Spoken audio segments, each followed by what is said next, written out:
Okay, I am ready. Okay. नमस्कार, मी doctor Rama Pande आपणा सर्वांचं आजच्या या वेबिनार मध्ये हार्दिक स्वागत करते. मानवलोक आणि मानवलोक समाज विज्ञान महाविद्यालयाच्या संयुक्त विद्यमाने गेल्या महिन्यापासून म्हणजे सप्टेंबर 2020 पासून डॉक्टर द्वारकादास लोहिया यांच्या स्मरणार्थ आम्ही व्याख्यानमालेची श्रृंखला सुरुवात केलेली आहे. त्यामध्ये आतापर्यंत अनेक मान्यवरांनी वेगवेगळ्या विषयावरती त्यांची विचाराची मांडणी केलेली आहे आणि आज आपण अत्यंत महत्त्वपूर्ण अशा एका विषयावरती आजचा वेबिनार आयोजित केलेला आहे आणि तो विषय आपल्यासोबत मांडण्यासाठी किंवा आपल्याशी संवाद साधण्यासाठी नामवंत मानसोपचार तज्ञ डॉक्टर राजेंद्र बर्वे हे उपस्थित आहेत. मी सरांचं मानवलोक आणि मानवलोक समाज विज्ञान महाविद्यालयाच्या तर्फे आणि तुम्हा सर्व पार्टिसिपंटच्या तर्फे हार्दिक हार्दिक स्वागत करते सर. या विषयाला नमस्कार. या विषयाला सुरुवात करण्यापूर्वी कार्यक्रमाची औपचारिकता सरांची ओळख करून देते थोडक्यात. डॉक्टर राजेंद्र बर्वे सरांनी त्यांची MD आणि DPM ही पदवी मुंबई विद्यापीठातून घेतलेली आहे आणि सर फर्स्ट रँक होल्डर आहेत. त्याचबरोबर सरांनी मानसोपचार आणि न्यूरोलॉजी मध्ये या पदव्या मिळवलेल्या आहेत. ते मनोविकार तज्ञ तर आहेतच, पण ते HRD मध्ये ट्रेनर आणि कोच पण आहेत. त्याचबरोबर ते करिअर काउन्सिलिंग पण करतायत आणि ते अनेक नामांकित कंपन्यांमध्ये या विषयावरती सल्लागार म्हणूनही काम करतात. राजेंद्र बर्वे सर हे गेली 40 वर्षे या विषयामध्ये काम करत आहेत आणि याचाच एक प्रॉडक्ट म्हणून आपण म्हणूया की 25 पुस्तके सरांनी मराठी आणि इंग्लिश मधून मानसिक आरोग्य आणि पर्सनॅलिटी डेव्हलपमेंट म्हणजे व्यक्तिमत्व विकास या विषयावरती सरांनी लिहिलेले आहेत. आणि अजून एक आनंदाची बातमी तुमच्या सर्वांशी शेअर करायला मला आवडेल की सरांनी या कोरोनाच्या दरम्यान एक पुस्तक लिहिलंय आणि त्याचं नाव आहे वेलकम जिंदगी आणि ते आता थोड्याच दिवसात आपल्या भेटीला येणार आहे. आणि सर तुमचं अभिनंदन याच्यासाठी. मला खूप आनंद वाटतो की ही गोष्ट मी सर्वांना सांगते आता. त्याचनंतर सरांनी आतापर्यंत अनेक वेबिनार्स मध्ये, सेमिनार्स मध्ये, कॉन्फरन्सेस मध्ये आणि वर्कशॉप मध्ये त्यांच्या या विषयावरती अनेक व्याख्यान त्यांनी दिलेली आहेत.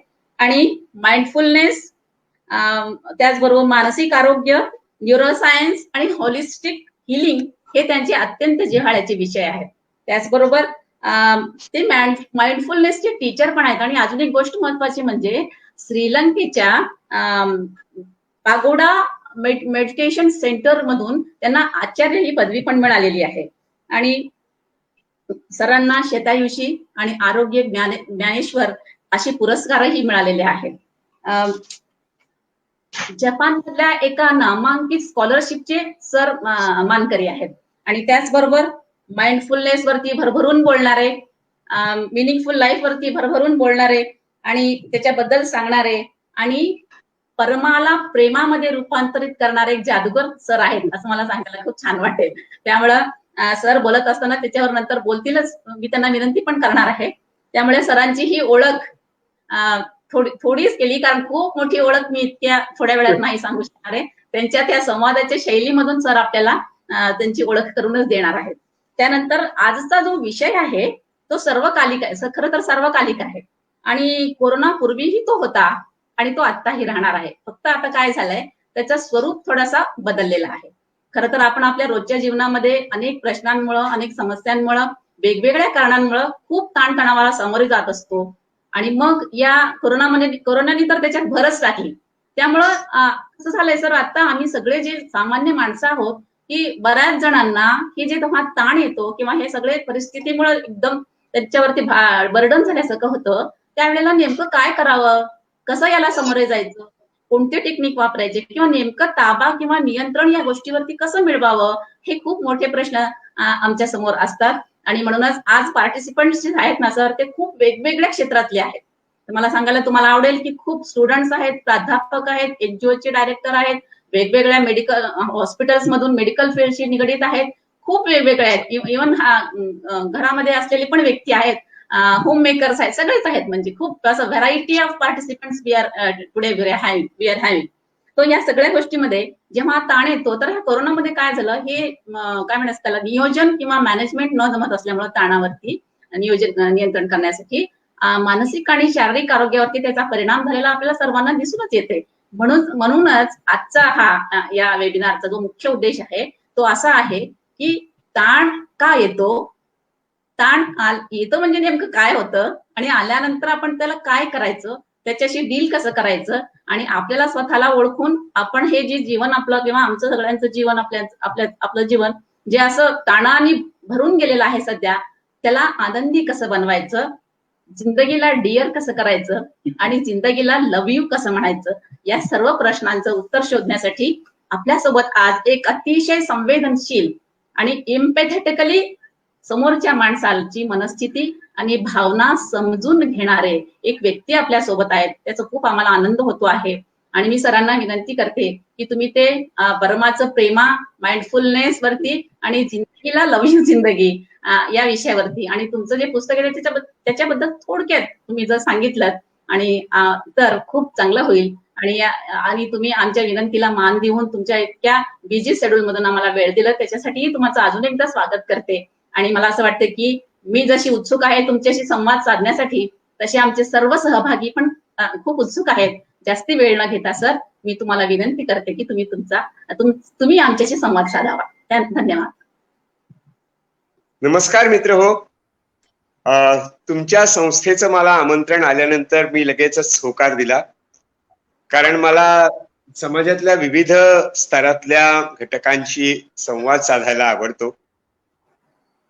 या निमित्ताने, कोविडच्या निमित्ताने खूप बऱ्याच ठिकाणी असे संवाद घडत आहेत आणि त्यातून मला खूप काही शिकायला मिळत आहे. आणि प्रथमतः अंबेजोगाईच्या जे एक देवस्थान आहे त्याला मी वंदन करतो, नमस्कार करतो, कारण सध्याचे दिवस हे नवरात्रीचे दिवस आहेत. त्यामुळे खूप भाविक मनाला अत्यंत अपील करणारे अशा या काळामध्ये आपण या विषयावर बोलतो आहोत. त्यामुळे मला याचा विशेष आनंद होतो की आपण या दिवसात, कोविडच्या या दिवसात, पण नवरात्रीच्या या दिवसात आपण संवाद साधतो आहोत. तर संकट तर आलेलंच आहे, आपल्यावरती मोठं संकट आलेलं आहे. पण मला एक पॉप्युलर शब्द आहे सर्वसामान्यपणे वापरला जाणारा या पॅन्डेमिकला, त्याला ते महामारी म्हणतात. तर ते मी स्वतः ती संज्ञा पूर्णपणे नाकारलेली आहे. मी याला फक्त महासाथ असंच म्हणतो.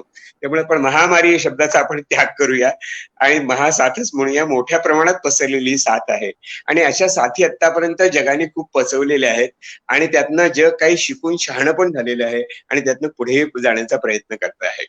तर मला असं वाटतं की खूप वेगवेगळ्या पातळ्यांवरती आज आपल्याला बोलता येणार आहे. एक तुम्ही म्हणालात तर महत्वाची गोष्ट म्हणजे एक व्यक्तिगत पातळीवरती, एक व्यक्ती म्हणून, माणूस म्हणून मी संकटाशी सामना कसा करतो. दुसरं म्हणजे अशा प्रकारचं अचानक जेव्हा संकट येतं, म्हणजे एखादा आघात करणारा जेव्हा प्रसंग येतो त्याला आपण कसे सामोरे जातो. आणि तिसरं, एक समाज म्हणून, व्यक्ती म्हणून जो एक समाज बनतो, तो समाज अशा प्रकारच्या महासाथीला कसा सामोरा जातो आणि त्यातून काय धडे शिकतो आणि त्यातून कसं आपण, म्हणजे आपल्या समाजानं कसं त्यातनं शहाणं व्हावं, पुढे यावं, याविषयी मला तुमच्याशी बोलायचं आहे. त्यामुळे बोलण्यासारखं म्हणजे खूप आहे. आणि आता मॅडमनी माझी ओळख करून दिल्यानंतर मला स्वतःलाच उत्सुकता वाटते की मी काय बोलणार आहे पुढे. त्यामुळे अशी माझीच अवस्था झाली की आता मी काय या माणसाला ऐकायला हवं असं मला स्वतःलाच वाटायला लागलेलं आहे. तर सगळ्यात आधी म्हणजे आपण या गोष्टीचा विचार करूया की व्यक्तिगत पातळीवरती आपल्याला कोणतेही जेव्हा बदल घडतो तेव्हा आपण तिथपर्यंत कसे पोहोचतो. तर खरं म्हणजे जो सृष्टीमध्ये प्रत्येक बदल घडत असतो त्या घडणाऱ्या बदलातूनच माणूस निर्माण झालेला आहे. म्हणजे आपल्याला सगळ्यांना कल्पना आहे की एक काळी, म्हणजे लाखो कोट्यवधी वर्षापूर्वी आपण सगळे एक छोटासा अदृश्य असा एक अमिबा प्राणी होतो आणि तो अमिबा प्राणी हळूहळू डिवाइड होत गेला, हळूहळू तो प्रगत होत गेला आणि या लेवलला आपण पोहोचलेलो आहोत, या अवस्थेला आपण पोहोचलेलो आहोत की आपल्या शरीरामध्ये अनेक पेशी आहेत, अनेक टिश्यू आहेत, अनेक संस्था आहेत, अनेक प्रकारची कामं आपल्या शरीरामध्ये घडत असतात आणि आपण अत्यंत प्रगत असा मेंदू घेऊन पृथ्वीवरती वावरतो आहोत. हे सगळं का घडलं? हे सगळं घडलं याचं कारण प्रत्येक जातीला, प्रत्येक प्रजातीला, प्रत्येक फायलमला, प्रत्येक जगातल्या जिवंत वस्तूला, मग ती प्राणी असो, वनस्पती असो, काहीतरी ताण पडला, काहीतरी त्याच्यावरती संकट आलं छोटं मोठं, आणि त्याला सामना कसा करायचा, त्याच्याशी कसं जुळवून घ्यायचं, त्याच्याशी कसं सामना करत पुढे जायचं, हे आतापर्यंत आपण शिकत आलेलो आहे. मी असं म्हणू शकतो की प्रत्येक माणसाच्या डीएनए मध्ये ते आहे. प्रत्येक माणसामध्ये संकटाला सामोरं जाण्याची विलक्षण क्षमता असते, यावर माझा पूर्ण विश्वास आहे. कारण अमिबा सारख्या, ज्याला बुद्धिमत्ता नावाचा, ब्रेन नावाची गोष्ट नाही, फक्त एक न्यूक्लियस केंद्र असतं, तिथे सुद्धा जर प्रतिकूल परिस्थिती निर्माण झाली तर आपल्या भोवती एक कवच तयार करतो आणि स्वतःला सांभाळतो, आणि प्रतिकूल परिस्थितीची अनुकूल परिस्थिती झाली की त्यातनं तो बाहेर पडू शकतो. जी इतकी समज जर अमिबाला असू शकते, तर आपण खूपच प्रगत आहोत. त्यामुळे आपण खूप मोठ्या प्रमाणात प्रगती करून इथपर्यंत आलेलो आहोत आणि यापुढेही अशीच प्रगती करत राहणार. तर ही प्रगती जेव्हा होत असते, हा जेव्हा बदल होत असतो, तेव्हा काय घडत असतं? आता मॅडमने अगदी बरोबर विचारलं की नेमकं आपण कसा प्रतिसाद देतो. तर या प्रतिसादाची गोष्ट अशी आहे की जेव्हा कोणताही बदल घडतो, आपण कल्पना करूया की एखाद्या रात्रीच्या वेळेला आपण रस्त्यावरनं चाललेलो आहोत, काळोख आहे, पूर्णपणे दिवा नाही, आणि कसला तरी आवाज येतो, कसली तरी चाहूल लागते, आणि आपण दचकून थांबतो, आणि आपण मराठीमध्ये उत्तम शब्द आपण म्हणतो, मी कानोसा घेतला, मी जरा पाहिलं काय आहे. म्हणजे काय झालं, तर पहिली गोष्ट, मी अलर्ट झालो. मी एकदम तत्क्षणी मी भानावर आलो आणि इकडे तिकडे पाहायला लागलो. आणि त्यानंतर सिरीज ऑफ घटना घडत गेल्या माझ्या शरीरामध्ये, म्हणजे माझ्या मेंदूमध्ये. म्हणजे माझ्या मेंदूने डोळे, माझ्या बाहुल्या मोठ्या झाल्या, जास्त प्रकाश मी आत घेतला, आणि रोखून पाहिलं, निरखून पाहिलं, कानाने अंदाज घेतला, बुद्धीने अंदाज घेतला, आणि पाहिलं की हे संकट काय आहे, आणि या संकटाला मी कशा प्रकारे सामोरं जाऊ शकतो. या सामोरं जाण्याकरता प्रत्येक जिवंत प्राण्याला फक्त 2च प्रतिसाद निसर्गाने दिले. एक म्हणजे आपण त्याला सामना तरी करू शकतो, किंवा आपण तिकडनं पळ तरी काढू शकतो. म्हणजे आपण त्याला म्हणूया, आपण यशस्वी हल्ला करू शकतो किंवा यशस्वी माघार घेऊ शकत असतो. म्हणजे फाईट आणि फ्लाईट असे दोन रिस्पॉन्स आपण घेऊ शकत असतो. आणि हे रिस्पॉन्सनी आपण स्वतःला वाचवण्याचा, म्हणजे कधी कधी आक्रमक होऊन दुसऱ्यावरती कुरघोडी करून वर्चस्व गाजून स्वतःला वाचवू शकतो, किंवा आपल्यापेक्षा वर्चस्व असणारी जर गोष्ट असेल, आपण ज्याच्याशी लढा देऊ शकत नाही अशी जर गोष्ट असेल, तर यशस्वी माघार घेऊन तिथून आपण पळून जातो, निघून जातो, आणि स्वतःचा जीव वाचवतो. निसर्गाने आपल्याला फाईट आणि फ्लाईट असे 2च प्रतिसाद आपल्या शरीरामध्ये, मेंदूमध्ये दिलेले आहेत, आणि हेच प्रतिसाद घेऊन आतापर्यंत आपण जगत आलेलो आहोत. त्याला फाईट आणि फ्लाईट असे रिस्पॉन्स म्हणतात. आता काय झालं की एक गमतीची गोष्ट घडली की असे रिस्पॉन्सेस घेऊन पृथ्वीवरती शेकडो, हजारो, लाखो वर्ष प्राणी वावरत होते. पण एक काळ असा आला की जेव्हा माकडाचं माणसात परिवर्तन झालं, आणि ते परिवर्तन कसं झालं, तर माणसाच्या मेंदूची खूप मोठी वाढ झाली. म्हणजे आपल्याला माहितीये की माकड आणि माणूस ह्याच्यामध्ये फरक असतो. तो फरक कोणता, मुख्य फरक कोणता असतो, तर माकडाचा जबडा खूप पुढे असतो आणि माणसाचा जबडा त्या मानाने आत असतो. आणि माकडाची जी हेअरलाईन असते ती खूप खाली असते. मला हेअरलाईन नाही हे सोडून द्या, पण हेअरलाईन माकडाची असते ती खूप खाली असते, आणि माणसाची हेअरलाईन मात्र खूप वरती असते. म्हणजे माणसाच्या मेंदूची जी वाढ झाली ती आपल्या बरोबर कपाळाच्या मागे झाली. याला प्री फ्रंटल ब्रेन असं म्हणतात. म्हणजे बघा, शरीराची जी इक्विपमेंट आहे ती फाईट आणि फ्लाईट करण्याची, म्हणजे पळ काढण्याची, यशस्वी माघार घेण्याची किंवा यशस्वी हल्ला करण्याची, याच्यामध्ये भर पडली आपल्या मेंदूची. आणि या मेंदूची भर पडली आणि आपल्याला एक अत्यंत नवीन असं एक अवजार मिळालं, ते म्हणजे आपण विचार करू शकलो. आपण घडून गेलेल्या गोष्टीपासून शहाणपणा शिकू शकतो, आपल्या स्मृतींचा वापर करू शकतो, आपण इमॅजिन करू शकतो की पुढे काय होईल, आणि पूर्वी काय घडलं आणि पुढे काय घडू शकेल, आजूबाजूला काय घडतंय, त्याचा संदर्भ काय, ते का घडतंय, कसं घडतंय, आणि त्यात मी काय करू शकतो, हे विचार करण्याची प्रचंड शक्ती आपल्या मेंदूमध्ये, या प्री फ्रंटल कॉर्टेक्स मध्ये निर्माण झाली, जी आतापर्यंत कोणत्याही प्राण्याला नाही. म्हणजे आपण प्रगत प्राणी का आहोत याचं कारण असं की माकडापेक्षा आपला मेंदू मोठा आहे, आपली कवटी, आपलं डोकं मोठं आहे आणि त्यांनी या मोठ्या मेंदूला सामावून घेतलेला आहे. आपल्या शरीरातल्या एनर्जीचा, शक्तीचा 20% भाग आपल्या शरीराचं 1 दशांश वजन नसलेलं सुद्धा जो मेंदू आहे तो 20% एनर्जी आपली खात असतो, आपली ओढून घेत असतो. याचा अर्थ शरीरामध्ये मेंदूचं अत्यंत असीम, अत्यंत कल्पनेच्या पलीकडे असलेलं असं आपल्याला योगदान आपल्याला या मेंदूचं मिळालेलं आहे आणि या मेंदूचा आपण वापर करतो आहोत. आता ही सगळी गोष्ट तुम्हाला सांगण्याचं कारण असं आहे की हे जे मुळातले रिस्पॉन्सेस आहेत, फाईट आणि फ्लाईट, यशस्वी माघार किंवा यशस्वी हल्ला, हे करण्याकरता आपल्या शरीरामध्ये काही जीवरासायनिक बदल होतात. कोणते जीवरासायनिक बदल होतात? तर आपल्या शरीरामध्ये आपल्या शरीराला अधिक एनर्जी मिळावी, जास्त ऊर्जा मिळावी म्हणून आपलं हृदय, आपली फुफ्फुसं, आपलं पोटातले अवयव वेगळ्या प्रकारे काम करायला लागतात. सगळ्यात महत्वाची गोष्ट म्हणजे आपल्या हृदयाचे ठोके जलद पडतात. हृदयाकडनं शरीराला होणारा रक्तप्रवाह वाढतो. याला ॲड्रिनलिन असं म्हणतात, की याला ॲड्रिनलिन रश किंवा ॲड्रिनलिन रिस्पॉन्स म्हणतात, की अचानक मेंदू आपल्याला सांगतो की कमॉन आता ॲड्रिनलिन आलं पाहिजे. अशी एक फॅक्टरी सदर अचानक सुरू होते आणि धबधबा सुरू होतो आणि शरीरामध्ये बदल घडायला लागतो. आणि हा जो बदल घडतो हा आपल्याला उद्युक्त करतो की आता आपण काहीतरी ऍक्शन घेतली पाहिजे. म्हणजे आपल्याला पळायचं असेल किंवा सामोरं जायचं असेल तरी सुद्धा आपल्याला शरीरामध्ये ऊर्जा असणं आवश्यक आहे. या ऊर्जेकरता आणखीन एक द्रव्य बाहेर पडत असतं, त्याला स्टिरॉइड असं म्हणतात, की ज्याने रक्तामध्ये साखरेचं प्रमाण पटकन वाढतं आणि आपण त्या साखरेचा म्हणजे शर्करेचा उपयोग करून पुढे जाऊ शकत असतो. मी तुम्हाला सगळं डिटेलमध्ये सांगतोय याचं कारण आपण जे आज ज्याला आपण सामोरं जातोय त्याच्या मागची शारीरिक घटना काय आहे, त्याच्या मागे काय होतं हे सगळं आपल्याला कळलं पाहिजे.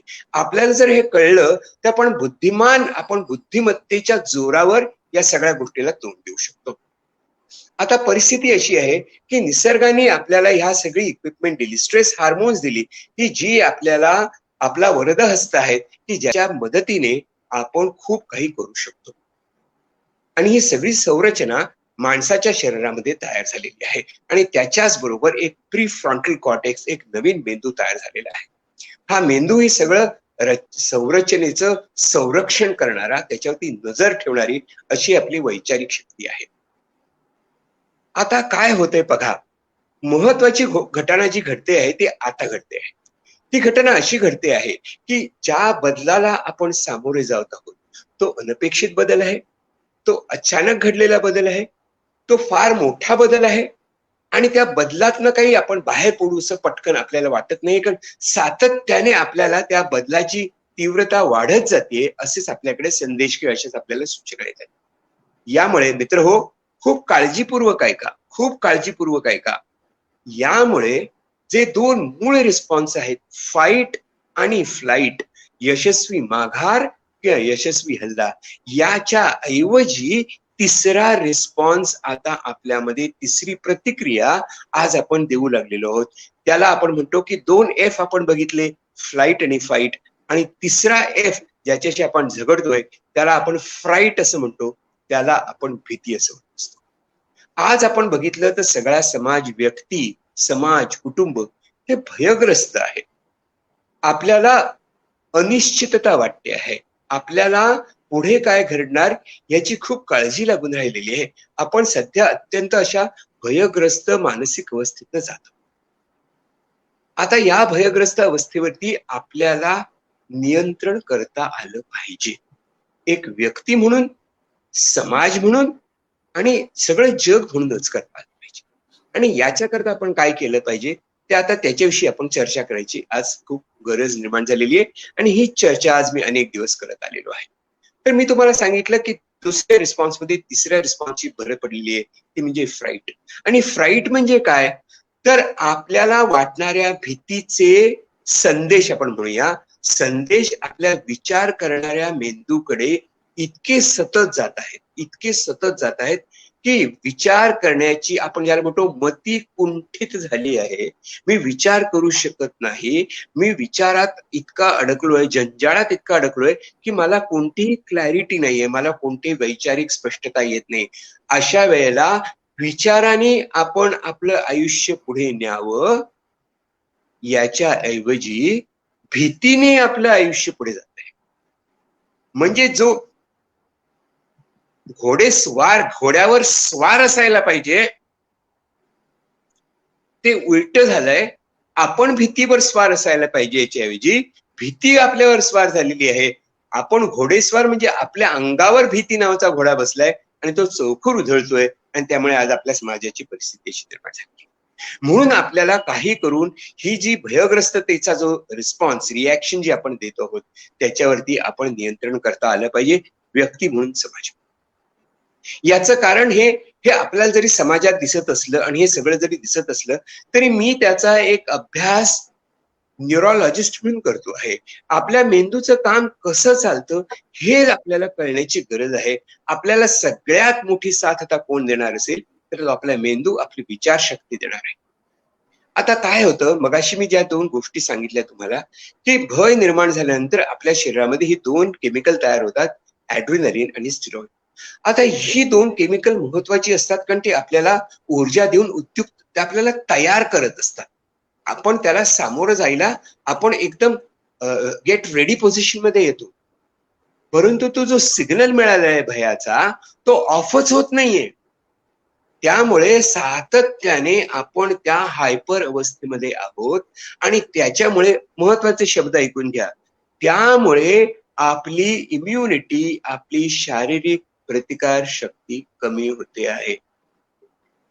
कारण ही जी 2 हार्मोन येतात त्यातले जे स्टिरॉइड आहे यांनी त्याचे जितके फायदे आहेत तसा त्याचा हा एक तोटा आहे की त्याच्यामुळे आपली रोग प्रतिकारक शक्ती हळूहळू कमी होऊ शकते.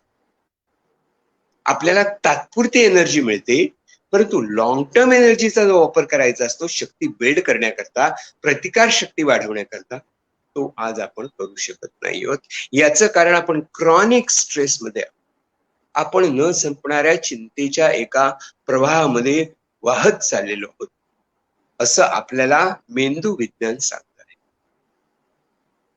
हे समजणं गरजेचं आहे.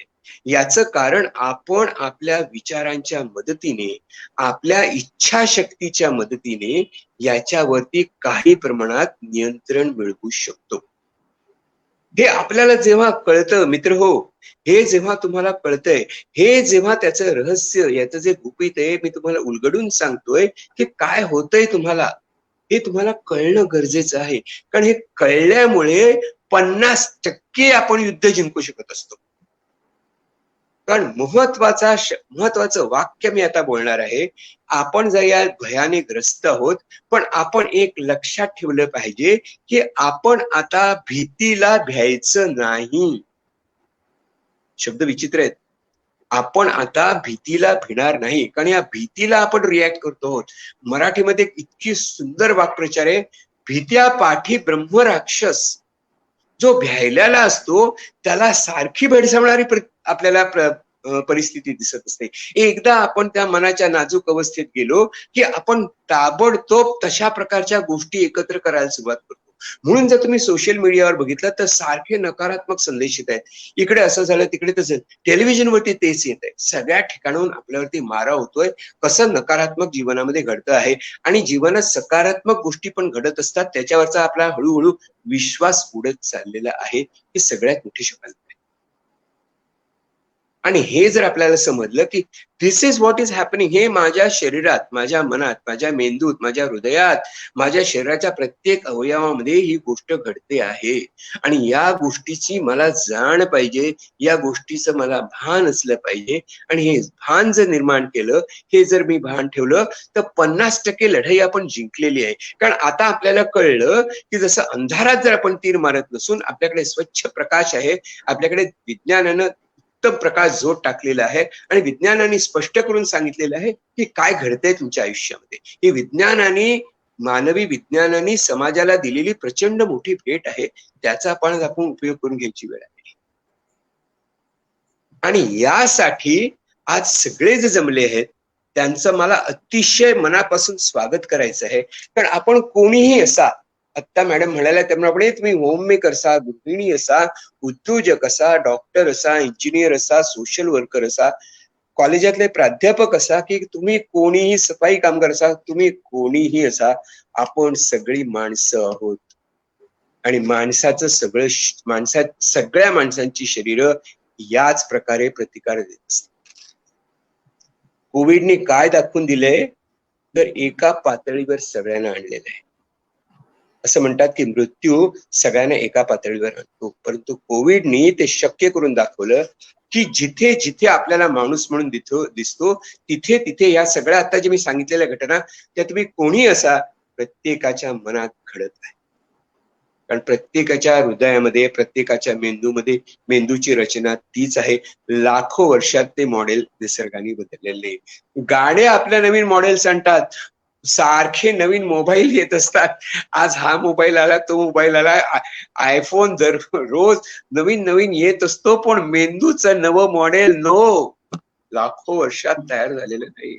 आणि किती लाख वर्षात ते बदल होईल मला खरंच सांगता येत नाही, कोणाला सांगता येत नाही. कारण मानवाचा इतिहास कोट्यवधी वर्षांचा आहे आणि त्या इतिहासात आपण शिकतो.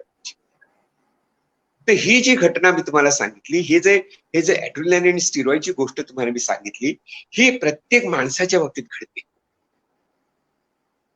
तशी समाजाच्या बाबतीत पण घडत असते. म्हणजे महासाथी म्हणजे एखाद्या संकटाला माणूस कसा शारीरिक पातळीवरती रिस्पॉन्स करतो, त्याला प्रतिक्रिया देतो, ते आपण बघितलं. त्याचा आणखी एक आपल्याला पदर उलगडून बघायचा आहे. पण त्याच्या आधी मला सामाजिक समाज कशा परिस्थितीला बदल देत असतो आणि आता या घडीला, या दिवसात, या महिन्यात, गेल्या काही महिन्यामध्ये आपला समाज कोणत्या स्थितीतनं जात आहे हे पण आपल्याला समजलं पाहिजे. महासाथीचं जे संकट जगावर आलेलं आहे, विश्वावर ते आलेलं आहे, अशी पूर्वी संकटे येऊन गेलेली आहेत. आणि मला खूप आनंद होतो की तुमचं कॉलेज हे समाज विज्ञानासंबंधातलं कॉलेज आहे, सोशल वर्कचं कॉलेज आहे.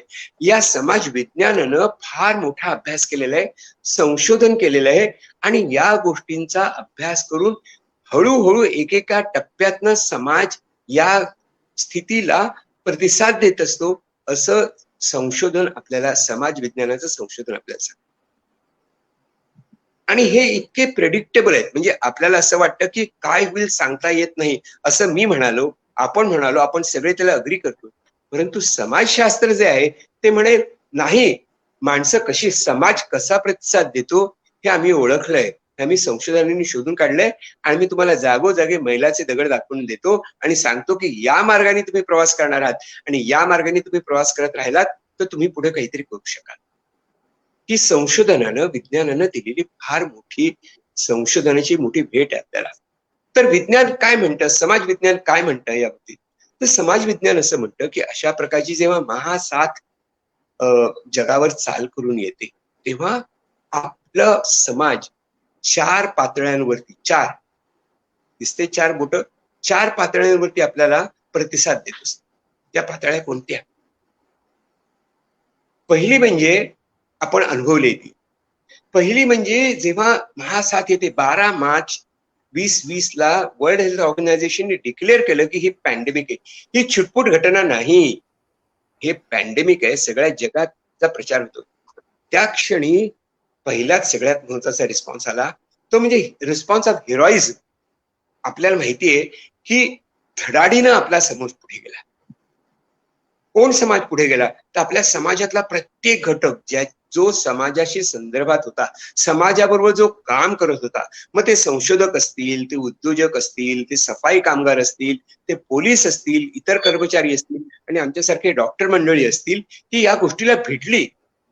मला या गोष्टीचं फार कौतुक वाटतं की इतक्या मोठ्या प्रमाणात आपल्या समाजाने हिरोइझम दाखवला आणि पर्सनल प्रोटेक्शन इक्विपमेंट नसताना अनेकांनी हा लढा दिला आणि यातनं आपण थोडं सावरण्याचा प्रयत्न केला. आपण टाळ्या वाजून त्याचं कौतुक केलं, दिवा लावून त्याचं कौतुक केलं, कारण दॅट वॉज द टाइम त्या हिरोइझमला आपण एक सपोर्ट करायला हवा होता. तो हिरोइक फेज आपली होती, ती महत्वाची होती. साधारण आपण म्हणू की मार्च एप्रिल मध्ये ही हिरोइक फेज राहिली, ज्याच्यामध्ये आपल्याला माहिती की उद्योजकांनी जिथे शक्य वाटत नव्हतं अशा शॉप फ्लोअर वरती व्हेंटिलेटर तयार करायला सुरुवात केली. गावागावातल्या स्त्रियांनी मास्क बनवायला सुरुवात केली. मोठ्या प्रमाणात मास्क तयार झाले, मोठ्या प्रमाणात सॅनिटायझर तयार झाले, जागोजागी त्याचे फलक झळकायला लागले. सगळ्या ठिकाणाहून आपल्याला सांगण्यात यायला लागलं की हात धुवा, मास्क लावा, सगळं सांगण्यात सुरुवात झाली. प्रचंड मोठी यंत्रणा आपल्या समाजाने उभी केली. ही खूप धडाडीची, हिरोईची गोष्ट आहे. आपल्याला त्याचा अभिमान वाटला पाहिजे. ही एक फेज गेल्यानंतरची फेज येते ज्याच्यामध्ये समाज हळूहळू आत येतो. तो आपल्या कुटुंबात अडकतो. आपल्याला माहितीये की या सगळ्यामध्ये लॉकडाऊन डिस्क्लेअर झाला. 1, 2, 3, 4, 5 लॉकडाऊन येत होते आणि आपण सगळे एका कुटुंबामध्ये एकत्र आलो. आणि त्याला समाज विज्ञान फार गमतीने आणि विनोदाने असं म्हणतं की this is a phase of honeymoon. Honeymoon म्हणजे काय? हनीमून म्हणजे रूढार्थाचा मधुचंद्र नाही, तर हनीमून म्हणजे एकमेकांची ओळख करून घेण्याची ती फेज असते. कुटुंबामध्ये सगळी माणसं एकत्र राहायला लागली आणि आपण खरोखरच एकमेकांची ओळख करून घेतली की मी कुटुंबामध्ये कसा, कुटुंबातला कर्ता पुरुष, करती स्त्री कशी वावरते, काय करते, घरातले किती कामं असतात आणि ती कशी वाटून घ्यायची असतात, कशी विभागणी करायची असते आणि न संघर्ष न करता कलह मिनिमाइज करून कसं एकमेकांची जुळून घेऊन पुढे जायचं असतं, हे आपल्या समाजानं या फेजमध्ये शिकून घेतलं. आणि मला असं वाटतं की आपल्याला काही घटना नक्कीच आढळल्या की ज्याच्यामध्ये खूप कौटुंबिक कलह झाले, काही वेळेला आत्महत्येचे प्रकार घडले. पण सर्वसाधारणपणे समाज आपल्याला खूप हनीमून फेज मध्ये आपल्याला एकत्र ठेवण्याचा प्रयत्न करत होता. ही खूप महत्वाची गोष्ट आहे. या 2 फेजेस मित्र हो खूप महत्वाचे आहेत. कारण त्याच्यामध्ये एक प्रकारचं धैर्य आहे, धिटाई आहे. त्याच्यामध्ये आपला जो ऍड्रेनालिन रिस्पॉन्स असतो तो खूप पॉवरफुली आपण वापरत होतो. तिसरी जी फेज आहे ना, ती फेज आत्ता आपण फेस करतो. ती फेज कोणती आहे? तर या 2 फेज नंतर जी फेज येते ती थकव्याची असते, ती डिसइल्युजनमेंटची असते, निराश होण्याची असते. आपण आता या महासाथीला आपण हरवू शकत नाही, आपण हरतो आहोत, याबद्दल आपल्या मनामध्ये हळूहळू उदासीनता, चिंता दाटून यायला लागलेली आहे. चिंताग्रस्त झाले आहोत. मगाशी मी जे म्हटलं भयग्रस्त झालेले आहोत. This is the phase where we actually experience the fear. This is the time जेव्हा आपल्या मेंदूतल्या भावना आपल्या विचारावरती कुरघोडी करत आहेत. तो विचाराची दालनं बंद झाली आहेत. काय करायला हवं याचं भान आपण जणू काही आपलं हरपत चाललेलं आहे. आणि असं कोणाचंही होऊ शकतं. महाभारतामध्ये जी भगवद्गीता आहे त्याच्या सुरुवातीला आपल्याला अर्जुन याच अवस्थेमध्ये दिसतो. तो म्हणतो सिदंती मम गात्राणी मुखमच परिशिष्यती. मी अत्यंत गलित गात्र झालो आहे की मी हे काय करतो आहे. त्याचं संकट वेगळं होतं, आपलं संकट वेगळं आहे. मी काय करतो आहे याचं मला समजत नाही. भ्रमंतीच मे मनहा असं तो म्हणतो. माझं मन भरकटलेलं आहे, मला योग्य अयोग्य काही कळतच नाहीये. तसं आपलं झालेलं आहे. आणि त्यावेळेला शहाणपणाचा, प्रज्ञेचा, स्थिरतेचा, मानसिक स्थिरतेचा, मानसिक शांततेचा सल्ला, विश्वास भगवान श्रीकृष्णाने दिला. आणि त्यामुळे आपण अर्जुनाचे डोळे उघडले आणि त्याला वास्तवाची, सत्याची जाणीव झाली. आणि यातून त्यांनी जो संदेश दिला, यातून अनेकांनी असे संदेश दिलेले आहेत. स्वतः तथागत बुद्धांनी हा संदेश दिलेला आहे आपल्याला. तर हे कसं घडत जातं ते आपण बघणार आहोत. तर तिसरी जी फेज आहे त्याला डिसइल्युजनमेंटची फेज म्हणतात, की निराशपणाची, की आपलं स्वप्न भंग झालेलं आहे, की वाटलं होतं तसं काही घडत नाही. या नंतरची जी फेज आहे ती समाजशास्त्र म्हणतं अतिशय मोलाची आणि महत्वाची आहे. याला आपण न्यू नॉर्मल असं म्हणतो. This is a phase of innovation. 2008 साली हा शब्द प्रथम वापरला गेला, जेव्हा जगावरती मुख्यतः अमेरिकेमध्ये तिची सुरुवात झाली. मोठं आर्थिक संकट आलं आणि धडाधड आर्थिक संस्था कोसळून पडल्या, बँका कोसळून पडल्या, लाखो माणसं अक्षरशः जॉबलेस झाली. त्या इतकं मोठं सुनामी झाली तिकडे की त्याची लाट भारतापर्यंत आली आणि आपल्याकडे पण माणसं जॉबलेस झाली.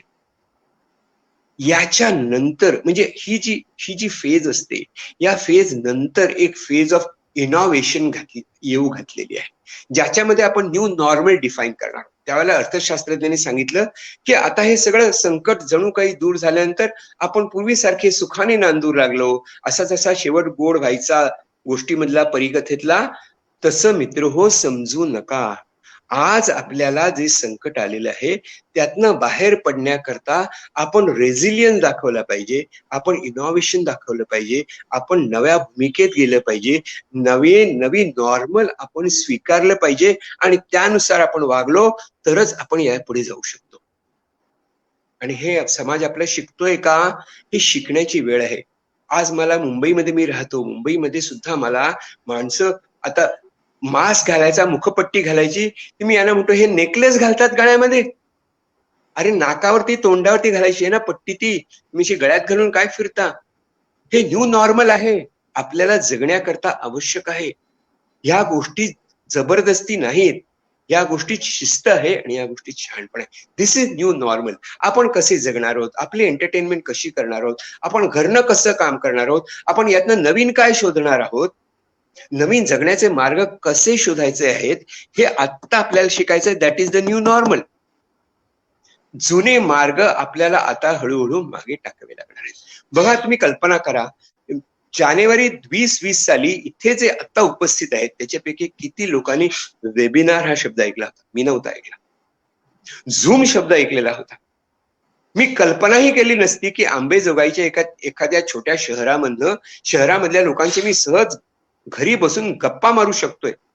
मी आज देशातल्या, जगातल्या अनेक देशामधल्या लोकांशी मी बोललोय. एका जागी माझ्या घरात विलेपार्लेला बसून मी लाखो लोकांशी संवाद करू शकतो एकाच वेळेला, आणि हजारो माणसं बघू शकतात, आणि ते हळूहळू सगळीकडे पसरत जाऊ शकतं.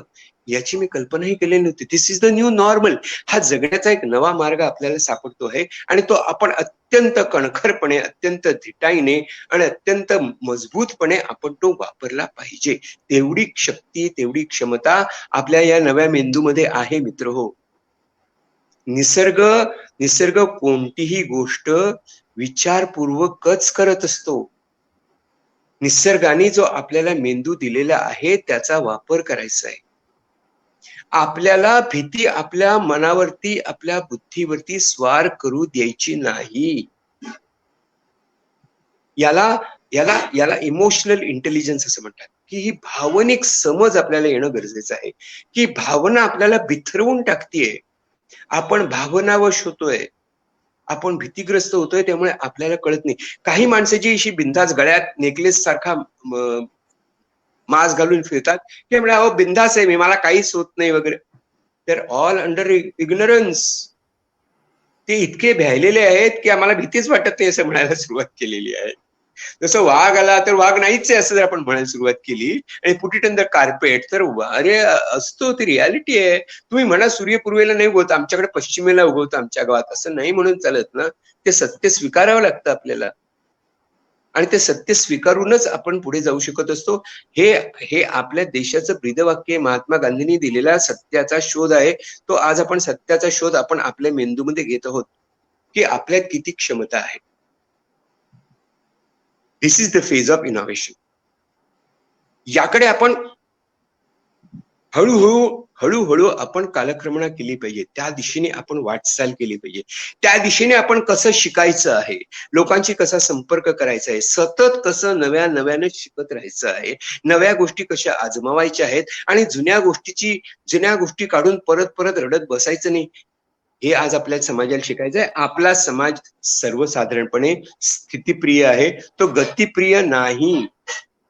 त्याला गतानुगतिकता अधिक आवडते, त्याला परंपरा अधिक आवडते. तो जुन्या परंपरेला चिकटून राहतो.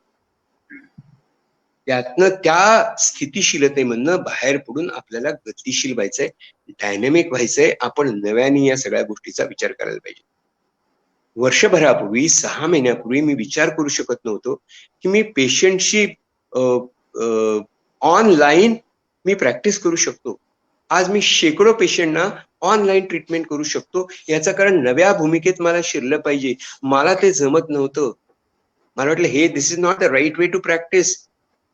म्हणजे लक्षात आलं की हा बदल आहे. This is the new normal for me. मी आधी स्वीकारलं पाहिजे. माझ्या पेशंटना कळत नाही, मला भेटा. तुम्हाला बघितलं पाहिजे, तुम्हाला बघितलं की हा कळलं. पण हे नवीन वास्तव आहे, त्या नवीन वास्तवाला आपल्याला सामोरं गेलं पाहिजे. असे आपण बदल करत जातो, छोटे छोटे बदल आहेत ते. मास्क घालणं कदाचित छोटासा बदल आहे, अरे पण त्यांनी संपूर्ण आपण बदलू शकेल. सगळेजण हेच सांगतायत, ते स्वीकारूया ना आपण.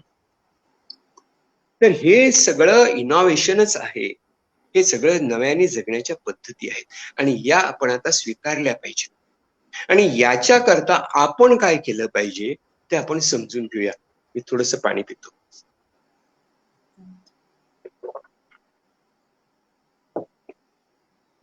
हे आपण समजून घेतलं पाहिजे, कारण आपल्याला या गोष्टीचं भान येणं गरजेचं आहे. भान हा शब्द खूप महत्वाचा आहे मित्र हो. भान शब्द खूप महत्वाचा आहे. मी माइंडफुलनेस मध्ये माझ्या गुरुजींनी मला काय शिकवलं, भंते भिक्षू आहेत ते, त्यांनी मला काय शिकवलं, ज्ञानापेक्षा भान महत्वाचे असते. ज्ञान म्हणजे आपण मिळवलेली माहिती, संग्रहित करून ठेवलेली गोष्ट. पण ह्या गोष्टीचा मी प्रत्यक्ष वापर कधी करतो, जेव्हा मी भानावर असतो तेव्हा. मला गाडी चालवता येते, पण म्हणजे याचा अर्थ मी गाडी व्यवस्थित चालवतो असा होत नाही. मला लायसन्स मिळालंय म्हणजे मी गाडी सेफली चालवीन असा अर्थ होत नाही. मी जेव्हा भानावर असतो प्रत्येक क्षणी, तेव्हाच मी गाडी व्यवस्थित चालवू शकतो. मी मुंबईहून पुण्याला जात असताना एक्सप्रेसवेवर म्हटलं, मी 1 तासापैकी एकूण 60 मिनिटे आणि एकूण 60 सेकंद मी भानावर होतो. 1 सेकंद भानावर नसलं तर काय झालं? नजर हटी दुर्घटना घटी सगळीकडे लिहिलेलं आहे, ते काय खोटं नाहीये. आपण भान ठेवलं पाहिजे. आपल्याला या गोष्टीचं भान नसतं की आपण काय करतोय. अगदी साधं साधं आपण बघा, आपण खूपदा मराठीत असं म्हणतो, रागाच्या भरात मी काय बोललो मला कळलं देखील नाही. अरे काय कळलं नाही? रागाच्या भरात बोललो ते कळलं नाही म्हणजे काय, मला माझं भान राहिलं नाही. मी नको ते बोलून बसलो, नको ते करून बसलो, चिंतेपोटी, भीतीपोटी, काळजीपोटी. माणसं आत्महत्या का करतात? कारण त्यांना भान नसतं म्हणून. त्यांना ज्ञान असतं, भान नसतं. म्हणून ज्या माणसांना भान असतं तो माणूस पुढे जाऊ शकत असतो. म्हणून आज आपल्याला खेड्यापाड्यामध्ये अत्यंत अशिक्षित माणूस जरी असेल तरी तो शहाणपणाने वागू शकतो, जो एखादा खूप शिकलेला माणूस वापरू शकत नसेल, कारण त्याला वास्तवाचं पूर्ण ज्ञान असतं. Is completely he grips the reality. ज्या शेतकऱ्याला, ज्या भूमिपुत्राला शेतात उभं राहून कळतं की कदाचित उद्या संध्याकाळी पाऊस पडू शकेल, आज संध्याकाळी पाऊस पडू शकेल, त्याची तजवीज मला आज केली पाहिजे याचं त्याला भान असतं. आणि भान असणं खूप महत्वाचं आहे. ज्ञानाने उपयोग होतो, पण ज्ञानापेक्षा भान महत्वाचं आहे. भान म्हणजे अवेअरनेस. एक छोटीशी गोष्ट सांगतो तुम्हाला. एका जपानी सामुराईची गोष्ट आहे. जपानमध्ये खूप खूप लोकप्रिय अशी ही गोष्ट आहे. तर असा हा सामुराई एक दिवस त्याला वाटलं की मी खूप काही कला कौशल्य ज्ञान मिळवलेलं आहे, परंतु माझ्यात काहीतरी कमी आहे. म्हणून तो एका गुरुकडे गेला. तो झेन गुरु होता. झेन गुरु म्हणजे जो झेन विद्या शिकवतो, झेन मार्ग शिकवतो, त्याच्याकडे गेला आणि म्हणाला मला शिकवा. ते गुरुजी म्हणाले माझ्या आश्रमात येऊन राहा, शिकशील तू. सामुराई गेला. त्यांनी वाट पाहिली की आपल्याला गुरुजी आज शिकवतील, उद्या शिकवतील, परवा शिकवतील. आठवडे गेले, गुरुजींनी त्याच्याकडे बघितलंही नाही. पॅट्रियार्क, झेन पॅट्रियार्क म्हणतात त्याला, त्याने त्याच्याकडे ढुंकून बघितलं नाही. दिवस गेले, आठवडे गेले, तेव्हा सामुराई अस्वस्थ झाला आणि म्हणाला की सगळी फसवाफसवी होती. मी आता तडक तो आपल्या गुरुच्या कुटीमध्ये गेला, आपली सामान सुमान ठेवलं आणि सांगितलं हे सगळं थोतांडे, तुम्ही मला काही शिकवलं नाही. गुरुनी त्याच्याकडे बघितलंच नाही. पण सामुराई म्हणाला जाण्यापूर्वी एक प्रश्न विचारू का? त्या क्षणी गुरुजींनी त्याच्याकडे बघितलं आणि विचारलं, विचार ना प्रश्न. त्या सामुराईने त्याला विचारलं, सामुराईने आपल्या गुरुंना विचारलं, मला सांगा, मी 2 शब्द लहानपणापासून ऐकलेत, स्वर्ग आणि नरक. या 2 ठिकाणांमध्ये काय फरक आहे सांगा बघू मला. कारण स्वर्गात जाऊन परत आलेला, नरकात जाऊन परत आलेला कोणी मला भेटलेलं नाही. फर्स्ट हँड एक्सपिरियन्स कोणाकडेच नाहीये. तुम्ही सांगा मला स्वर्ग आणि नरक मध्ये काय फरक आहे. गुरुजींनी त्याच्याकडे रुकून पाहिलं आणि खूप जोराजोरात हसायला लागले. इतके जोरात हसले की सामुराईला संताप झाला. संताप इतका झाला की त्याने आपली तलवार काढली आणि गुरुच्या अंगावर चालून गेला. तेव्हा गुरुनी त्याला सांगितलं, थांब, तू मला प्रश्न विचारला स्वर्ग आणि नरक मध्ये काय फरक आहे, या क्षणी तू नरकात आहेस, या क्षणी तू नरकात आहेस. हे शब्द कानी पडले त्या सामुराईच्या आणि हातातनं तलवार गळून पडली. मित्र हो, तो खाली बसला, श्वासावर त्यांनी लक्ष केंद्रित केलं. काही काळ तसाच गेला. गुरु त्याच्या शेजारी येऊन उभे राहिले, त्याच्या डोक्यावर हात ठेवला, पाठीवर थोपटलं आणि सांगितलं, मित्रा, मगाशी तू नरकात होतास, आता मात्र तू स्वर्गात आहेस.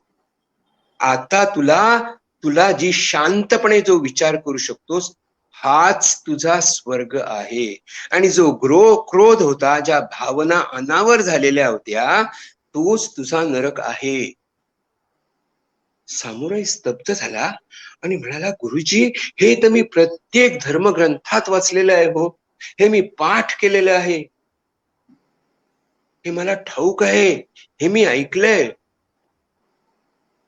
गुरुजी पुन्हा हसले आणि म्हणाले, तू वाचलं होतंस, ज्ञान संपादन केलं होतंस, पाठांतर केलं होतंस, पण तुला ते उमजलेलं नव्हतं, तुला त्याचं भान नव्हतं, म्हणून तू शोधत होतास की हे काय आहे. आपणच आपल्या विचारांच्या बुद्धिमत्तेच्या जोरावरती चांगलं जग निर्माण करू शकतो. आणि आपल्याला भावना जर अनावर झाल्या तर आपण आपल्या जगाचं नरक करत असतो. ही साधी शिकवण आहे. ही शिकवण तुला मिळाली होती, पण मित्रा, तुला त्याचं भान नव्हतं. सामुराई हरखून गेला, डोळे भरून आले त्याचे. गुरुजींच्या पाया पडला आणि म्हणाला, आता गंमत बघा, आणि म्हणाला, पहिल्या दिवशी मला का नाही हो शिकवलं, ते पहिल्या दिवशी का नाही शिकवलं. गुरुजी म्हणाले, पहिल्या दिवशी का नाही प्रश्न विचारलास. उत्तर तेच होतं, जेव्हा आपण प्रश्न विचारतो, जेव्हा आपण चिकित्सा करतो, जेव्हा आपण विश्लेषण करायला लागतो की काय घडतंय, कसं घडतंय, केव्हा घडतंय आणि आपण कसे प्रतिसाद देतोय, हा जेव्हा प्रश्न जोपर्यंत आपण विचारत नाही तोपर्यंत आपल्याला हे ज्ञानप्राप्ती, भानप्राप्ती होणार कशी. तुला वाटलं कोणीतरी येऊन शिकवेल, बदा तुझ्या अंगावर नळ सोडल्यासारखं पाणी होतेल आणि तुला ज्ञान मिळेल. नाही मित्रा, तुझं मन जागृत असावं लागतं. कोणत्याही क्षणी ते जागृत असावं लागतं. नंतर काही हजार वर्षापूर्वी आपल्या देशातले कबीरदासजी म्हणाले, जागृत रहना रे नगर में चोर आवेगा, जागृत रहना रे नगर में चोर आएगा, होशियार रहना रे जगत में चोर आएगा, तुम्हारे नगर में चोर आवेगा. हा चोर कोण? हा चोर म्हणजे साथ असू शकते, हा चोर म्हणजे मृत्यू असू शकतो, हा चोर म्हणजे नैराश्य असू शकतं, हा चोर म्हणजे नकळत येणारं संकट असू शकतं. याची त्यांनी घंटा वाजवून दिली होती की नगर में चोर आएगा, बी होशियार, अलर्ट रहा, जागृत रहा. गीतेमध्ये म्हटलंय की जेव्हा सगळं जग झोपलेलं असतं तेव्हा योगी जागा असतो. जागा म्हणजे तो जागृत असतो, म्हणजे तो चौफेर नजर असते आणि त्याला जाणीवत असते काय चाललंय माझ्या मेंदूमध्ये, आत्ता काय घडतंय, भोवती काय घडतंय आणि आत काय घडतंय याची त्याला जाणीव असते. तो योगी, भगवी वस्त्र धारण करणारा, धर्माच्या नावाने जप करणारा नव्हे, जो जागा असतो तो जागृत आहे, तो हुशियार आहे. तसं राहण्याच्यात आपल्याला मिळालेली आहे. आणि ही सगळी शिकवण आता जे मी तुम्हाला सांगितलंय, सगळी शिकवण, भान ठेवण्याची शिकवण, आपल्या मातीतनं उगवलेलं हा प्रचंड ज्ञान वृक्ष आहे, हा प्रचंड बोधी वृक्ष आहे. तथागत बुद्धाने तो लावला आणि शिकवलं जगाला की भान ठेवणं खूप महत्वाचं असतं. Awareness is the most important thing. तुम्हाला आठवतं मी सुरुवातीला म्हटलं 50% प्रश्न तुमचे सुटले का? कारण तुम्हाला कळलं आणि ते भानावर आलं. या क्षणी मी कसा आहे, काय आहे, माझ्यावरती कोण राज्य करत आहे, भीती राज्य करते का शहाणपणा राज्य करत आहे. हे मला कळलं पाहिजे.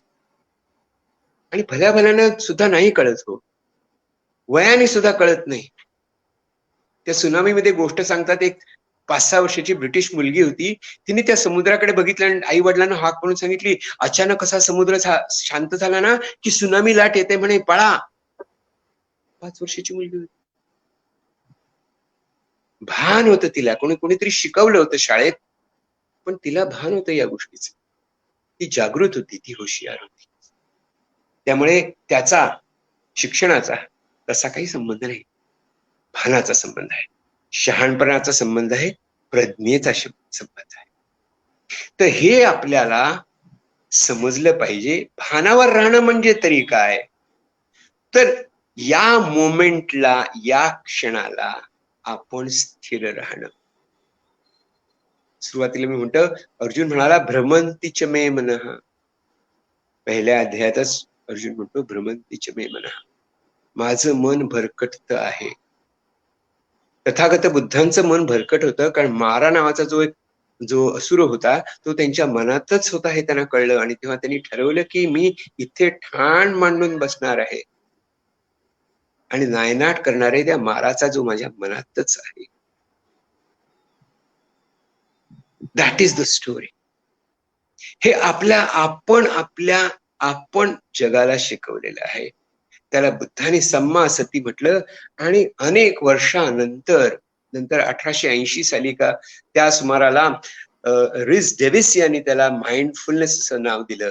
आणि जॉन कबॅट्स यांनी एक साधारण 50 वर्षापूर्वी त्याला माइंडफुलनेसला उजाळा दिला. अक्षरशः अल्लाउद्दीन आणि जादूचा दिवा असतो तशी ती गोष्ट आहे. अचानक शोध लागला की अरे ही अवेअरनेस इज द रिअल की. यातलं तुम्ही तत्वज्ञान सोडून द्या. तुम्हाला ते पटो, ते धार्मिक असो, काही असो, शहाणपणाला धर्म नसतो आणि श्वास पण सेक्युलरच असतो. ही शिकवण आहे आणि आपण दिलेली जगाला शिकवण आहे की माझा श्वास सेक्युलर आहे, माझ्या श्वासाला नाव नाही. This is the knowledge, this is the ज्ञान, दिस इज द भान.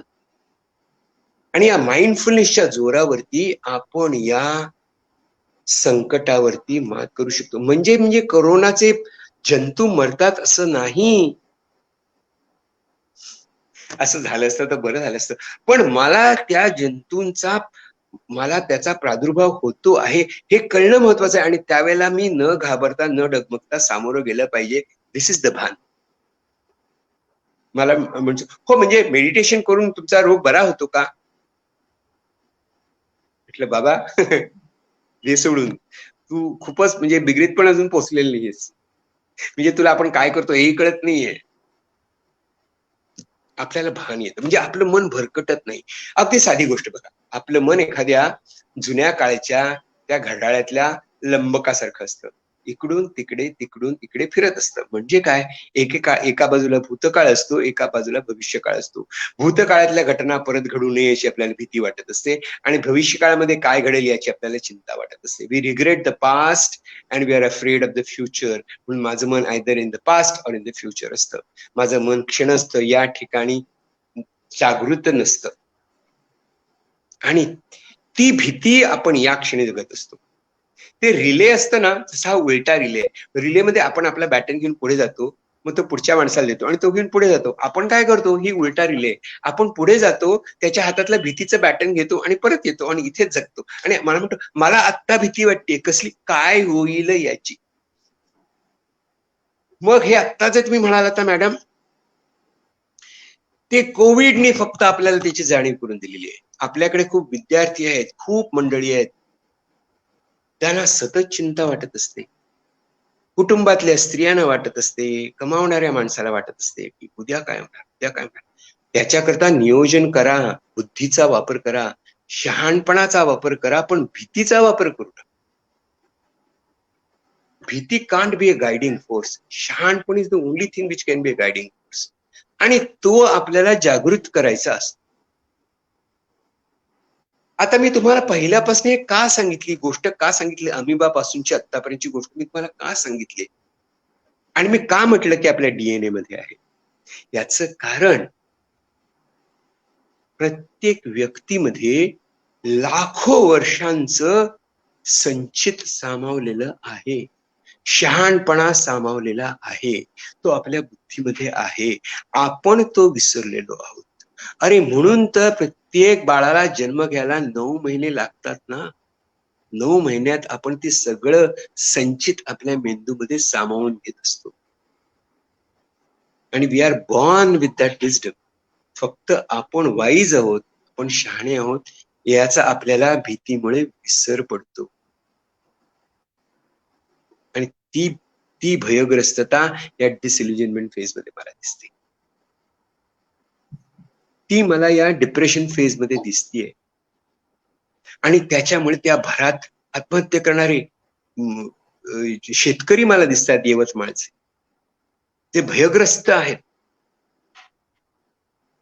या विचाराने ते ग्रस्त झालेले आहेत, निराश झालेले आहेत, हताश झालेले आहेत. पण इतकं संचित आपल्याकडे आहे, इतकी बुद्धिमत्ता आपल्याकडे आहे, निसर्गाने दिलेली आहे. आपल्यासारखा दुसरा प्राणी नाही. We are called homo sapiens. Sapiens म्हणजे शहाणा. यावर विश्वास ठेवूया. आता प्रत्येक माणसाने आपल्या मेंदूचं संशोधन करून सांगा बघू मला कुठे माझं शहाणपण आहे असं सांगायचं असतं का? असं करणं शक्य आहे का? शक्य नाहीये. MRI स्कॅन वरती पण नाही दिसत शहाणपणा इकडे आहे. सगळ्या मेंदूचं काम असतं ते. आणि शहाणपणा म्हणजे तरी काय?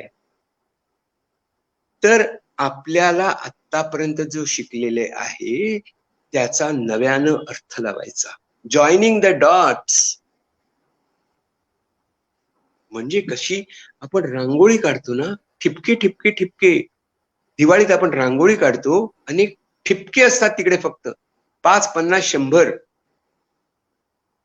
पण रांगोळी काढणाऱ्या त्या स्त्रीला ते ठिपके नाही दिसत. त्या ठिपक्यांना जोडणारी रेषा दिसते आणि त्या रेषाकृतीमधनं अत्यंत सुंदर नक्षी येते आणि अतिशय सुंदर रांगोळी निर्माण होते. ते रांगोळी शोधणं म्हणजे शहाणपण आहे. ते ठिपके जोडणं म्हणजे शहाणपण आहे. Joining the dots. पूर्वी घडलेल्या गोष्टी काय घडू शकतं, कसं घडू शकतं याचे अंदाज शांत मनाने आपण जोडत असतो. म्हणून इंग्रजीमध्ये म्हणतात स्लीप ओव्हर द प्रॉब्लेम. जरा विचार करा. आर्किमिडीजची गोष्ट आहे, तो युरेका म्हणत धावत सुटलेला. कसं वजन करायचं हत्तीचं, याचं कसं वजन करायचं त्याला कळत नव्हतं. काय केलं त्यांनी? कसं केलं त्यांनी? त्यांनी फक्त डॉट्स जॉईन केले. रॉबिन्सन क्रुशोची तुम्हाला गोष्ट माहितीये की तो बेटावर अडकलेला एकटा माणूस आहे. तिथे झाडं होती, फांद्या होत्या, पडलेल्या होत्या, पण त्या जोडून रश्मी जोडून मला त्याचा तराफा करता येतो. Joining the dots. प्रत्येक वस्तूचं तुकडे तुकडे करून आपण अभ्यास केला तर आपण सायन्स करू शकतो. This is science, this is joining the dots. न्यूटनच्या डोक्यावर ते न्यूटनने ते ऍपल खाली पडताना बघितलं आणि जॉईन द डॉट्स आणि गुरुत्वाकर्षण सापडलं. काय शहाणपण आहे. ते सगळे ज्ञानेश्वर विज्ञानातले आणि अध्यात्मातले आपल्याकडे आहेत. आणि हे आपण शिकलो आहोत. आणि हे करण्याकरता आपण प्रॅक्टिस करावी लागते. ते मित्र हो आपोआप येत नाही. आकाशातनं पडलं आणि माझ्या डोक्यात शिरलं असं होत नाही. आपल्याला शिकावं लागतं. कोणत्याही गोष्टीमध्ये जर आपल्याला काही करायचं असेल तर शिक्षण प्रशिक्षण घ्यावं लागतं. Constantly train train train. नोआ हरारी नावाचे लेखक आहेत. ते म्हणतात की पुढचा जो न्यू नॉर्मल असेल त्यातला माणूस काय असेल तर तो जो सातत्याने शिकत राहील आणि टाकाऊ झालेलं तिथल्या तिथे सोडून देईल आणि नव्यानं शिकेल. That is the new normal. One who learns, unlearns, relearns, unlearns and learns is the new normal. ते काय शिकायचंय? माझ्याकडे उत्तर नाहीत ना. आपण शोधायचे, ते शोधून काढायचे, आपल्याला जॉईन करायचे आहेत ना डॉट्स. आणि हे करण्याकरता आपलं मन शांत आणि स्थिर ठेवणं गरजेचं आहे. तो मार्ग आपल्याला, तो विपश्यनेचा मार्ग, तो माइंडफुलनेसचा मार्ग आपल्या देशातच उगम पावलेला आहे, आपलाच आहे.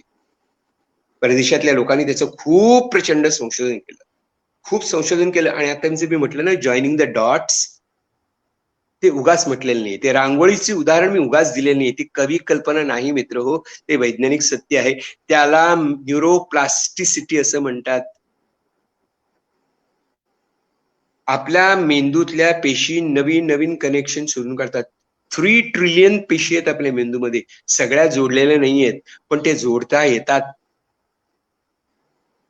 नवीन नवीन जोडण्या तयार करण्याची क्षमता मेंदूमध्ये आहे. आणि ती क्षमता आपल्याला ती आपण का वापरत नसतो, याचं कारण आपलं मन, आपला मेंदू भलत्या गोष्टीच्यात व्यग्र असतो.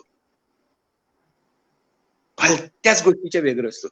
तासन तास आपण त्या युजलेस गोष्टींची चर्चा करत राहतो. मग ते टीव्हीवर काय बघतो, सोशल मीडियामध्ये काय बघतो आणि काय वाचतो, सगळे जंक.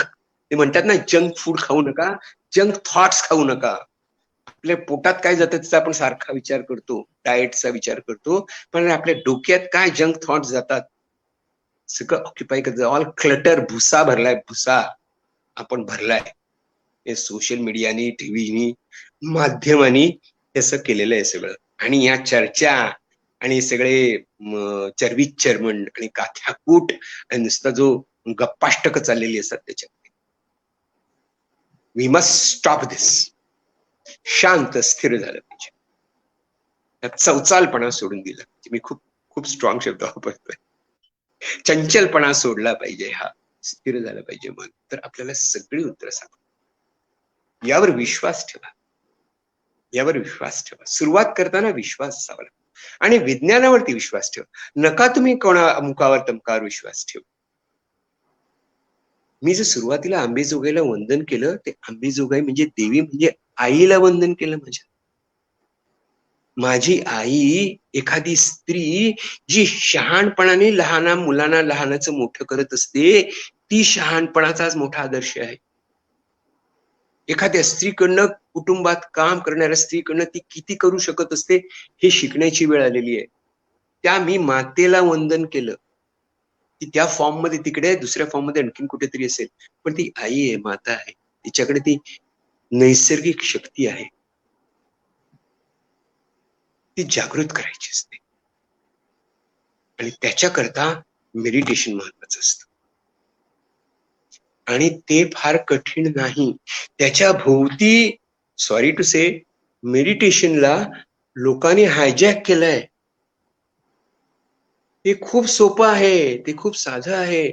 आपण किती वेळा मेडिटेशन करत असतो आपल्याला कळत नाही. आपण जेव्हा एकाग्रतेने आपण काही गोष्ट करत असतो तेव्हा ते मेडिटेशनच असतं. जेव्हा आई बाळाला दूध पाजत असते अंगावर, इट इज प्युअर मेडिटेशन.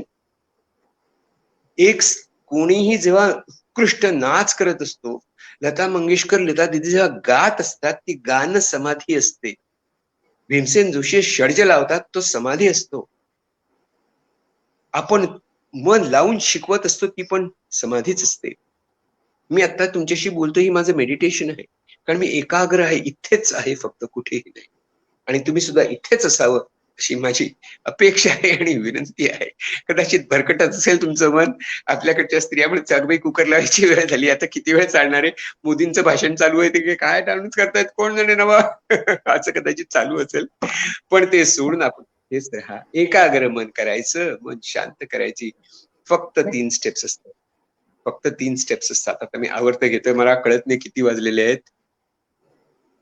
7:04 माझी जवळजवळ 1 तास बोलतोय मी.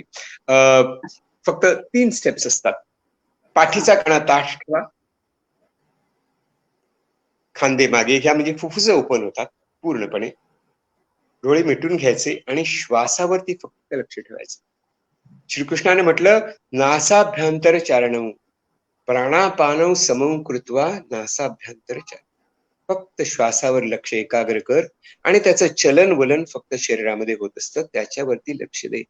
श्वास घेत असताना हळूहळू घ्यायचा, आवाज करायचा नाही. कोणी श्वासावर टॅक्स लावू शकत नाही. श्वास मंदपणे घ्यायचा आणि दीर्घ श्वास सोडायचा, अतिशय शांतपणे. जोर लावायचा नाही. श्वासाचा आवाज येता कामा नये. हवेला सुद्धा कळता कामा नये की आपण तिला आत खेचून घेतो आहोत.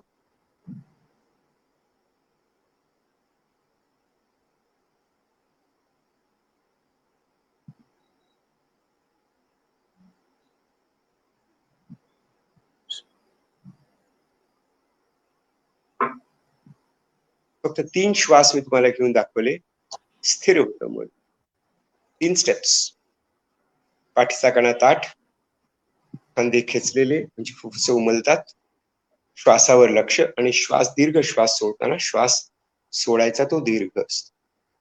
कारण दीर्घ श्वास खूपदा माणसं प्लीज श्वासाचा आवाज नाही करायचा. सहज शांत श्वास घ्यायचा. कुठे पळून जाते बाबा, आपलीच आहे ना. इतकं सोपं आहे, त्याला खूप कठीण करून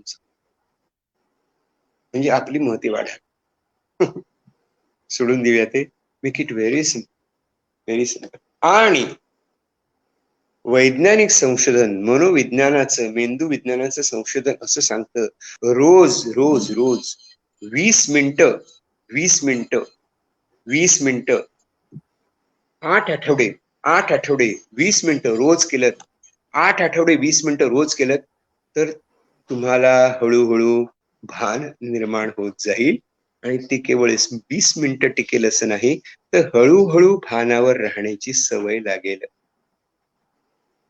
आपल्या मनात येणाऱ्या सगळ्या इंट्रुसिव्ह, मध्ये मध्ये लुडबुड करणाऱ्या सगळ्या विचारांकडे आपण दुर्लक्ष करू शकतो. मी काय सांगितले? श्वासावर लक्ष ठेवा. सगळे विचार हळूहळू आपल्या मनातनं लाटेसारखे येतात आणि परत जातात. समुद्रकाठी उभं राहिल्यानंतर आपल्याला दिसते लाट येते आणि परत जाते. ढकलावी लागत नाही, आपोआप परत जाते.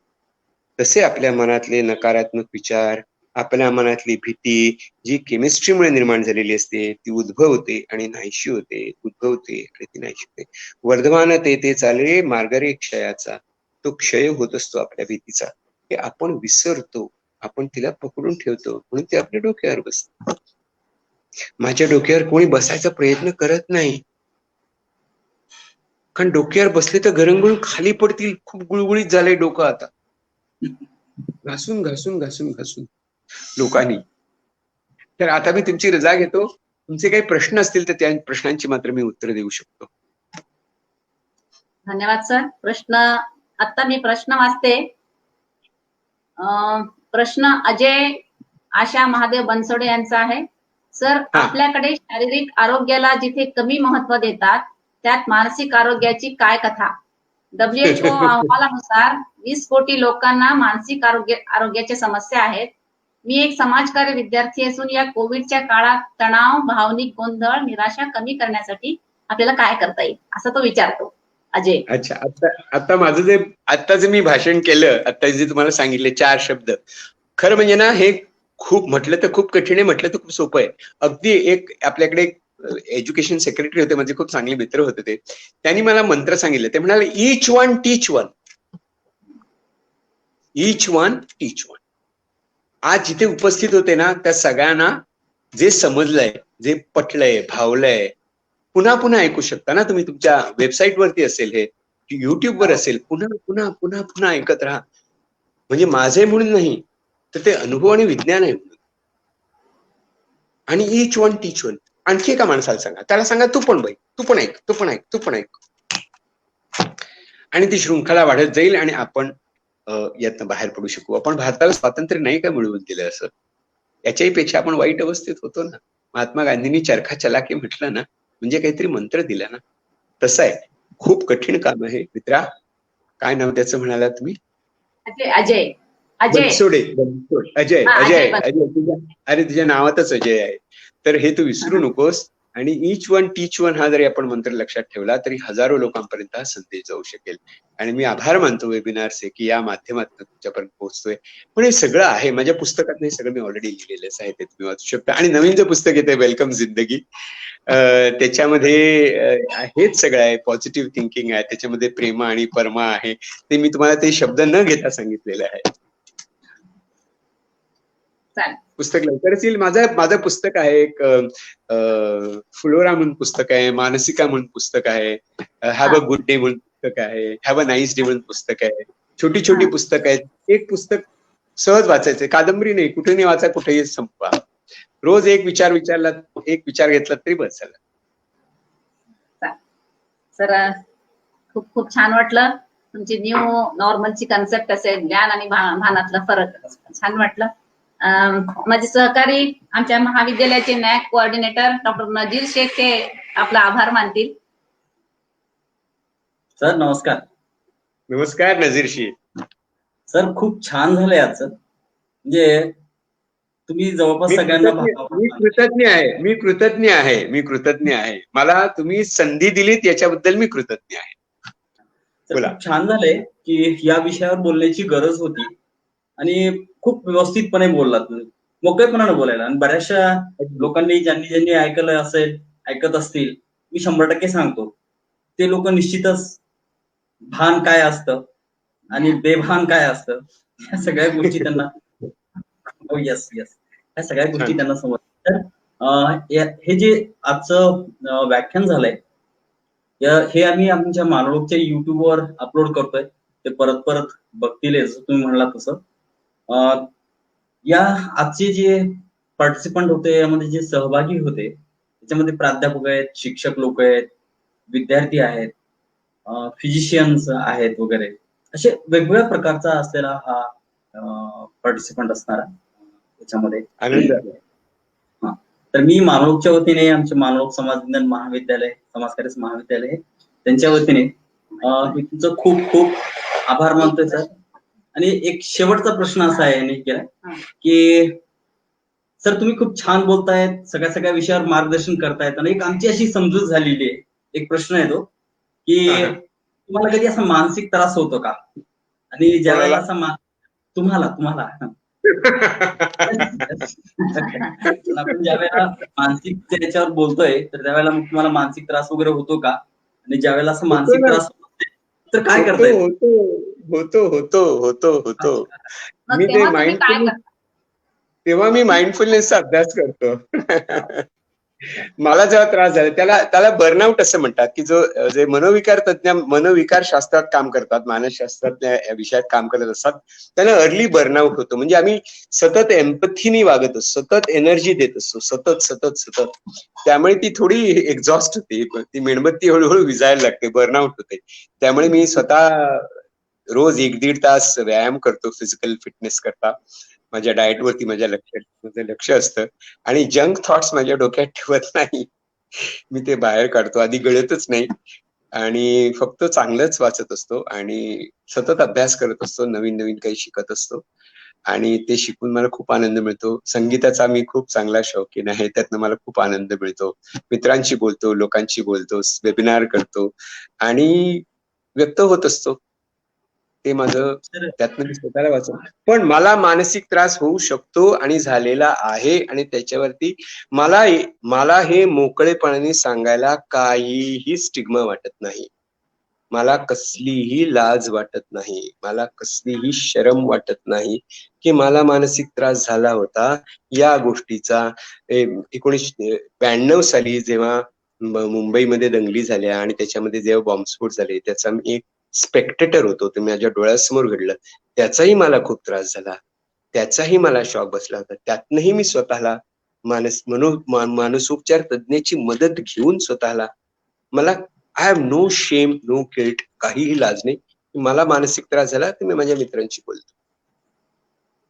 आय हॅव नो शेम, मला काहीही त्याचं वाटत नाही. सर आजचं खूप छान झालंय सगळ्यांच्या दृष्टिकोनातून.